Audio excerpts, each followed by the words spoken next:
இன்றைக்கி செவந்தி செடியோட டிப்ஸ் அண்ட் கேர்ஸ் பார்க்கலாம் வாங்க. செவந்தி பூவோட சீசன் முடிஞ்சிருச்சு, வெயிலும் ஸ்டார்ட் ஆகிடுச்சு. செடியை கொஞ்சம் கேர் பண்ணி ரெடி பண்ணோன்னா நெக்ஸ்ட் சீசனுக்கு இது நல்லாவே பூ கொடுக்குங்க.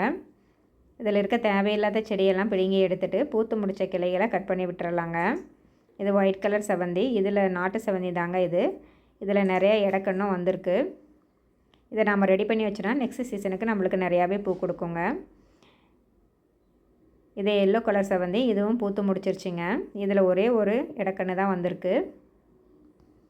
இதையும் ட்ரிம் பண்ணி விட்டுட்டு மண்ணை கலரி விட்டு இதுக்கு தேவையான உரத்தை கொடுத்துர்லாங்க. நாங்கள் மண்புழு உரம் தாங்க இன்றைக்கி கொடுக்குறேன். மண்புழு உரமே இது வளர்ச்சிக்கு போதுமானது. ஹெவியான ஃபர்டிலைசர் எதுவும் தேவைப்படாதுங்க. செடி பூக்க ஆரம்பித்ததுக்கப்புறம் நம்ம வேறு ஏதாவது உரம் கொடுத்துக்கலாம்.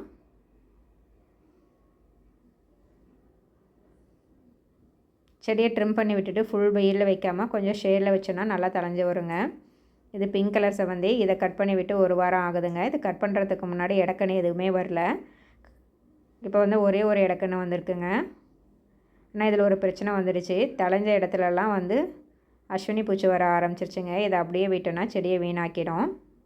நான் அதுக்கு கெம் தாங்க யூஸ் பண்ணுறேன். நீங்கள் இயற்கையாக யூஸ் பண்ணணுன்னா 3G கரைசல் கூட